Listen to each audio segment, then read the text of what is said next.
imagination is wonderful and good. Wonderful and good. You're my inspiration beyond all explanation. You're wonderful and good. You're wonderful and good. I just wanna thank you, 'cause everything you made is so beautiful. Every single star and every beat of my heart, and it's beautiful. I just wanna thank you, 'cause everything you made is so beautiful. Every single star and every beat of my heart, and it's beautiful.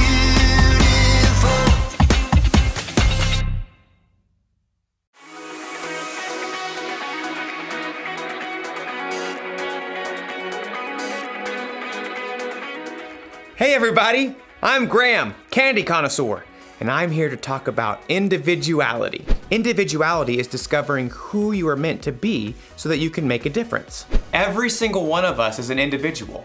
We were all made by God in our own unique ways. When you look at yourself in a mirror, you can see all the work that went into making every little detail. I see you! And it's not just what you look like that makes you an individual. Your whole personality sets you apart from everyone else in the world. You should really look at yourself sometime. Really look at yourself inside and out. Like when I look at myself, I think I'm pretty cool. Like a big bowl of ice cream. And there are things about myself that I like. I love that I'm good at problem solving. I have this ability to understand when something is wrong and immediately think of ideas to fix it. Oh, and I like that I'm funny. Like, have you ever heard of this one? Knock, knock. Oh, right. I need someone in the room for that joke. Anyways, the punchline is, I didn't know you could yodel. Oh, I think I'm funny. Actually, now that I'm really looking, I'm thinking there are some things that I don't like about myself. Like, sometimes I procrastinate. That means when there's something that needs to be done by a certain time, sometimes I wait till the last possible minute to get it done. Oh, and sometimes I have a bad temper. When someone disagrees with me about certain things, I can get really angry really fast. And sometimes, not all the time, but sometimes I can be really selfish. There, a little cool, a little gross, and a lot messy. That's how I can see myself sometimes. Maybe you see yourself that way. Well, after today's story, you might discover that there's a whole new way to see yourself. Yeah, right. Like I'm really gonna eat that. See? I'm funny. The Bible. It's 66 books of history, stories, letters, and poetry that fit together to form God's one big story. The epic adventure of how He created us and loves us so much that He made a way to rescue us. As we travel through the Bible, from Genesis to Revelation, we discover people who met God and found their lives changed forever. Now, for an amazing story. Inspired by the book of Matthew, chapter 9. Verses 9 through 13. Everyone in the shore town of Capernaum knew who Matthew was. You may also call me Levi. But few people actually liked him. Well, that's rude. Truth is, Matthew had put himself in an awkward situation. He was Jewish, like his relatives and friends, but he chose to work for the hated Roman government. Just trying to make a living. Matthew was a tax collector for the Romans, and tax collectors were known to lie about the amount of money people owed. 5 gold pieces. But it was only 3 last year. 5, and not a shekel less.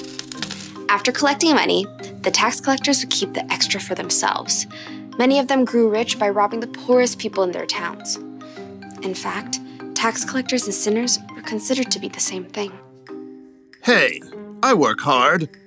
But no matter how hard Matthew tried to polish his own image, deep down, he knew how others saw him. He heard their whispers as he crossed to the other side of the street to pass his booth. I do not know how that man sleeps at night. He's the worst, doing the Romans' dirty work. But one day, the crowds of Capernaum were full of different news. Did you hear about Jesus of Nazareth? The rabbi? He's not only a teacher. This morning, he made a lame man walk. That's just talk. My son was there. He saw it with his own eyes. The whole city was ablaze with the story, and even Matthew, who was tucked away in his tax collector's booth, was fascinated. Maybe the man just had a limp or something? Oh no, this Jesus has real power. He cares about people. Well, maybe. Anyhow, you owe 3 gold pieces. 3? How are we supposed to eat for the rest of the season? Take it up with the governor. I'm just doing my job. I bet Jesus would have something to say to you. Next. Within a short time, the market became even more crowded.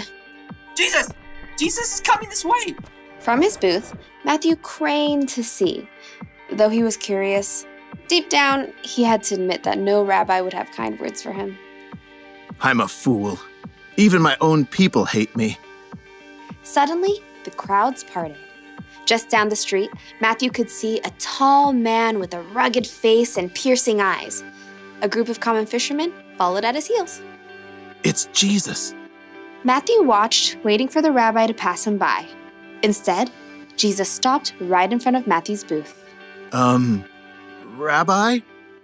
Jesus looked directly at Matthew, reading every single thought in his heart. Nice day? Not too hot. Not too cold. Jesus kept his gaze fixed directly on Matthew's face. Come, follow me. Shocked, Matthew looked around. The crowd has fallen away. Who? Me? Jesus nodded. Matthew gaped. He had no doubt in his mind that Jesus knew every single thing about him, even everything he'd done wrong. But still, Jesus wanted Matthew to join him. Oh, well, yes. Matthew found himself leaping up from his seat and rushing out of his booth to join Jesus on the street. It's, nearly dinner time. Would you like to eat at my house?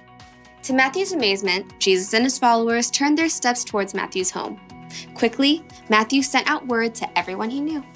Come to my house for dinner. Matthew, who had expected to eat alone, found himself hosting the most famous rabbi in town for dinner, along with a ragtag group of fishermen, tax collectors, and other outcasts.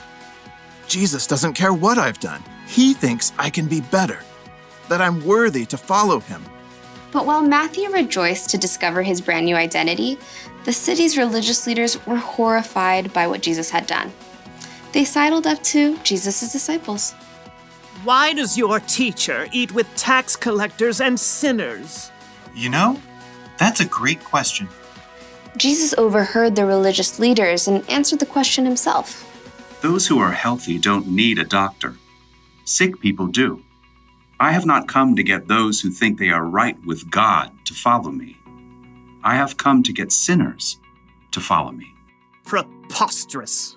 From then on, Matthew followed Jesus everywhere.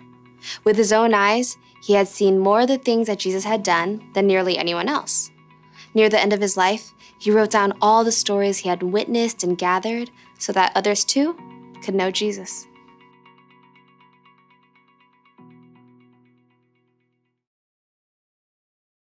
Before he was one of Jesus' disciples, Matthew was a tax collector.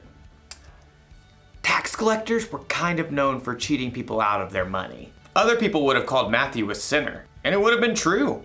Matthew, like everyone else in the world, sinned, which means he did things that God wouldn't want him to do. I wonder if Matthew saw himself this way. A little gross, a little messy.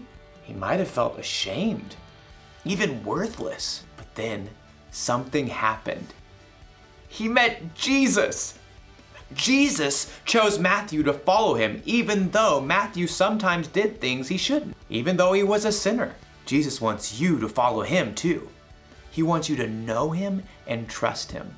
And it doesn't matter what you've done or how you see yourself. When Jesus died on the cross, he took the punishment for your sins. You are forgiven, and he loves you just as you are, mess and all. It's almost like when Jesus looks at you, he sees through the mess. He sees past your mistakes. He sees the individual you that God created. When you believe in and follow Jesus, it can help you see yourself through His eyes.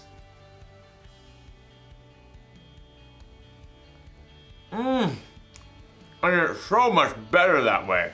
The one thing to remember today is this. Knowing Jesus changes how you see yourself. I definitely like myself a lot better without mayonnaise. Blech. I'll see you next time.